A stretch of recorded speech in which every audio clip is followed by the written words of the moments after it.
तो hello guys, good morning, good afternoon, good evening. तो आज हम लोग कर रहे हैं क्लास जो है 12th की, जो एनसीईआरटी है पॉलिटी की, उसका chapter number 5 security of contemporary world. ठीक है, तो इस चैप्टर में हम लोग जो है वर्ल्ड पॉलिटिक्स के बारे में पढ़ेंगे और जो फ्रीक्वेंटली जो हम इनकाउंटर करते हैं जो टर्म जो है सिक्योरिटी और इंटरनेशनल सिक्योरिटी के बारे में। ठीक है, डू यू नो के what types of what these terms means? Often these are use to stop debate and discussion. लेकिन हम ये चीज़ें जो है अक्सर सुनते हैं कि सिक्योरिटी इश्यूज़ हैं, क्यों ये वाइटल है हमारी कंट्री के वेलबींग के लिए, क्या इसकी इम्प्लीफिकेशन है, क्यों इंपॉर्टेंट है इसके, और सीक्रेट्स क्या है इसके डिबेट डिस्कशन हम ओपनली करेंगे। ठीक है, हमने मूवीज़ में देखा है, हर जगह देखा है, नेशनल सिक्योरिटी की बात होती है, डेमोक्रेसी में ये चीज़ें। ठीक है, अब बात करते हैं क्या है, व्हाट इज़ सिक्योरिटी। देखो,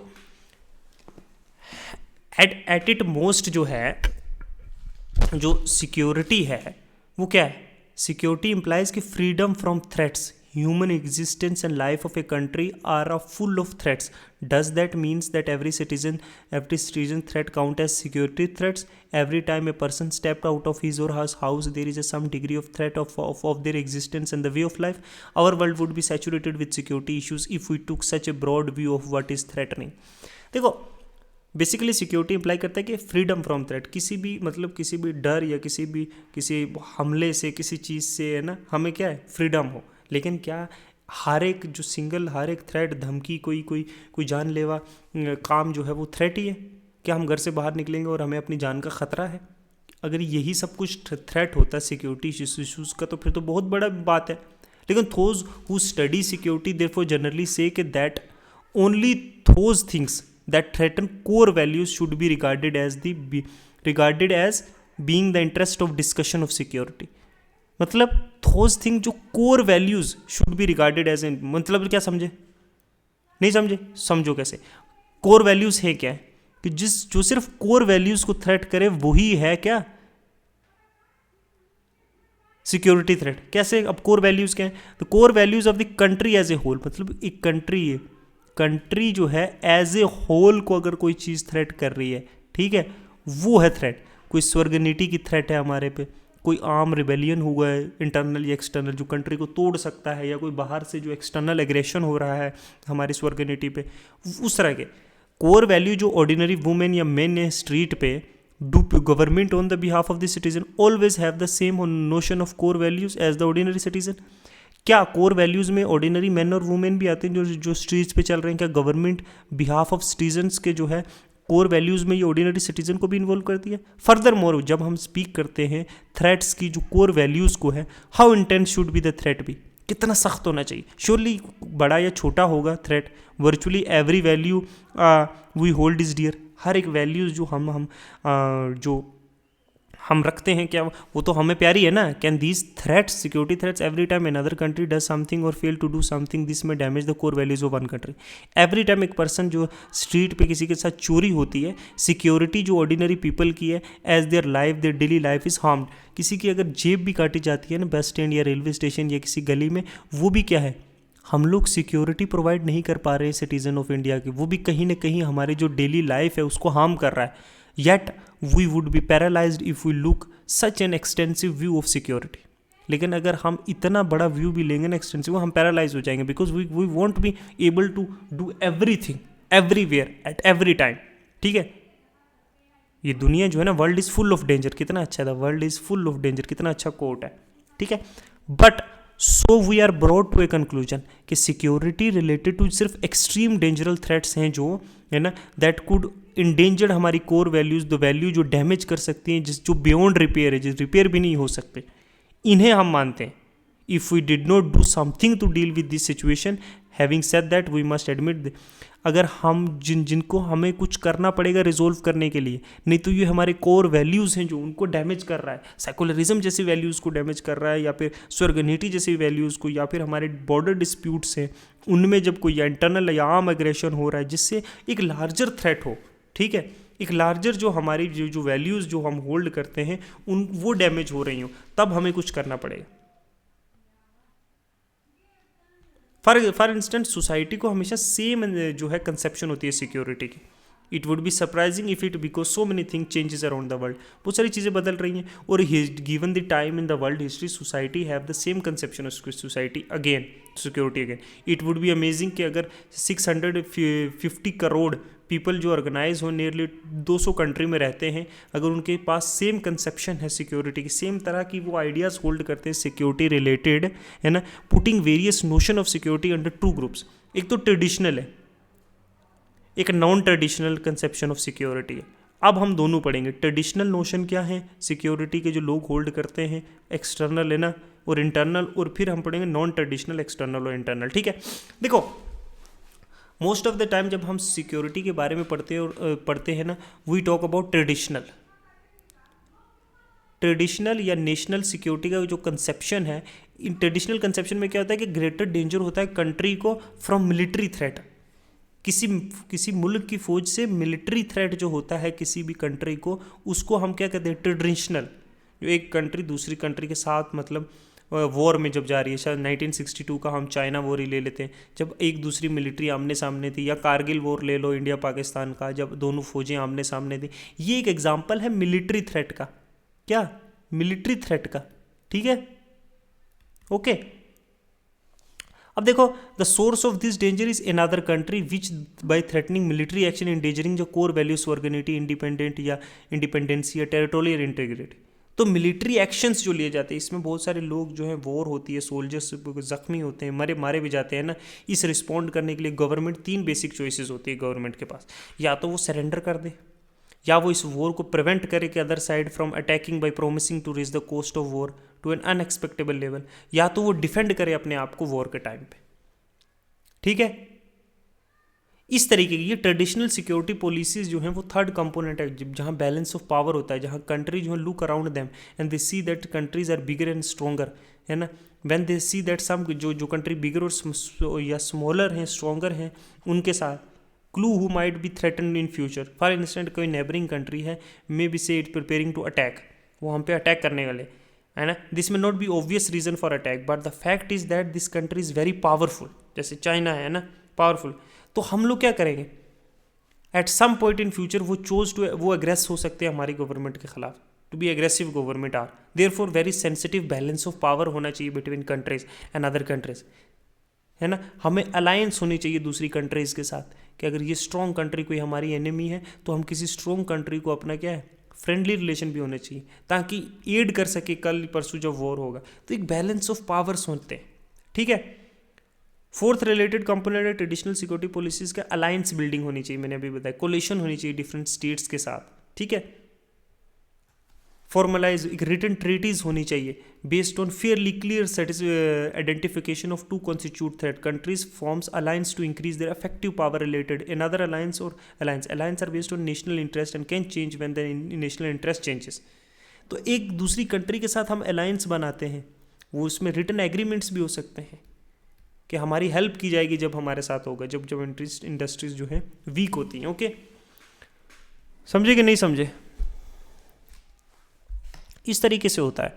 जैसे एग्जांपल है US backed Islamic militant Afghanistan में सोवियत यूनियन के खिलाफ, बट लेटर जब अलकायदा ने अटैक किया तो इस्लामिक मिलिटेंट लेड बाई जो ओसामा बिन लादेन था, उन्होंने लॉन्च किया टेररिस्ट अटैक जो 11 सितंबर 2001 का, जिसका 9/11 भी बोलते हैं ना, ट्विन टावर्स पे। तो इस तरह के ट्रेडिशनल व्यूज़ हैं सिक्योरिटी के। मोस्ट जो थ्रेट्स होते हैं कंट्री में सिक्योरिटी के, वो फ्रॉम आउटसाइड होते हैं। जो ट्रेडिशनल व्यूज़ के जो थ्रेट्स हैं, ट्रेडिशनल थ्रेट्स हैं, वो कंट्री को ज़्यादातर आउटसाइड से होते हैं, मिलिट्रीली होते हैं, और दूसरी कंट्री से होते हैं, दूसरी गवर्नमेंट से होते हैं। ठीक है, ये कुछ ट्रेडिशनल है। ठीक है, अब देखो ट्रेडिशनल नोशन में इंटरनल थ्रेट्स भी आते हैं। देखो, traditional security must also therefore be concern itself with internal security. Traditional जो है ना, ट्रेडिशनल थ्रेट्स में भी 2 तरह के हैं, एक इंटरनल है, दूसरा एक्सटर्नल है। एक्सटर्नल हमने पढ़ा, जिसमें जो है बाहर की कंट्री से, उसकी मिलिट्री से भी हो सकता है, डायरेक्ट वॉर में इंगेज हो सकते हैं, है ना। उससे जो है हमारी इंटीग्रिटी जो है, टेरिटरी है और सॉवर्निटी है, वो खतरे में होती है ना। लेकिन जो इंटरनल थ्रेट्स है ना, ये reason is not given so much importance. Second world war के बाद इट सीम दैट कि मोस्ट जो पावरफुल कंट्री है पूरी दुनिया में on earth, internal security was more और लेस एश्योर्ड। वही हम इंटरनल सेकेंड वर्ल्ड वॉर के बाद जो है इंटरनल सिक्योरिटी जो कहीं ना कहीं जो है वो सेटल हो गई थी। आफ्टर 1945 यूएस और सोवियत यूनियन जो है एक United and could expert peace with in the borders. Most European country particular जो पावरफुल वेस्टर्न कंट्री थी उन्होंने सीरियस थ्रेट फेस किए फ्रॉम ग्रुप्स और कम्युनिस्ट जो रहते थे उनकी बॉर्डर्स के अंदर। Therefore country focused primarily on the threat from the outside of their borders. तो जो आउटसाइड ऑफ द बॉर्डर्स थे सेकेंड वर्ल्ड वॉर के बाद वो थ्रेट्स ज़्यादा देखने लगे, इंटरनल थ्रेट्स को जो है निगलेक्ट कर दिया।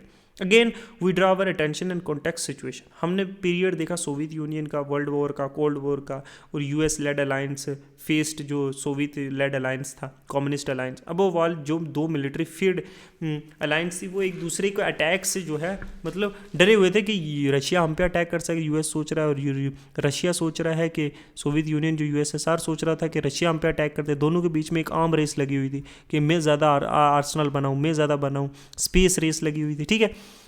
Some European power in addition continue to worry about violence in their colonies। और यूरोपियन पावर्स को अपनी कॉलोनीज़ में खतरा था कि कहीं कोई बगावत ना हो जाए। कॉलोनल पीपल हु वांटेड, जो इंडिपेंडेंट चाहते थे, है ना, बहुत सी कंट्रीज़ है ना। We also have to remember कि फ्रेंच फाइट कर रही थी वियतनाम में 1950 में, और ब्रिटिश फाइट कर रही थी कीनिया में 1950 और अर्ली 1960s में, है ना। तो ये कॉलोनीज जैसे फ्री होने लगी लेट 1940s ऑनवर्ड, जो सिक्योरिटी कंसर्न्स थे often similar to the European power जो न्यूली इंडिपेंडेंट करती थी कंट्री थी, लाइक जो यूरोपियन पावर जो became member cold war alliance के, है ना, therefore had to worry about cold war becoming hot war and dragging them into hostility against, ठीक है। तो ये कुछ इश्यूज चल रहे थे। कोल्ड वॉर जो बिटवीन दो सुपर पावर थी वो रिस्पॉन्सिबल थी अप्रोक्सीमेटली 1/3 जो है ना, 1/3 क्या है, Cold War between two superpowers are responsible approximately 1/3 of all the wars in the post of Second World War। यही रिस्पॉन्सिबिलिटी 1/3 वॉर्स जो हुई हैं आफ्टर सेकेंड वर्ल्ड वॉर, जो most of the war were fought third world war just as European colonies ने जो struggle किया। तो ये कुछ इंटरनल थ्रेट्स भी होते हैं, ठीक है। अब एशिया जो न्यूली इंडिपेंडेंट था इसने बहुत सारे सिक्योरिटी थ्रेट्स जो है झेले हैं, ठीक है। फिर है आता है ट्रेडिशनल सिक्योरिटी एंड कोऑपरेशन। देखो ट्रेडिशनल सिक्योरिटी में ना there is a recognisation that cooperation in limiting violence is possible. मतलब ट्रेडिशनल सिक्योरिटी में जो है देयर इज़ अ रिकॉग्नाइजेशन के कोऑपरेशन से हम वायलेंस को जो है लिमिट कर सकते हैं जितना पॉसिबल हो सके। लिमिट कैसे किया जा सकता है?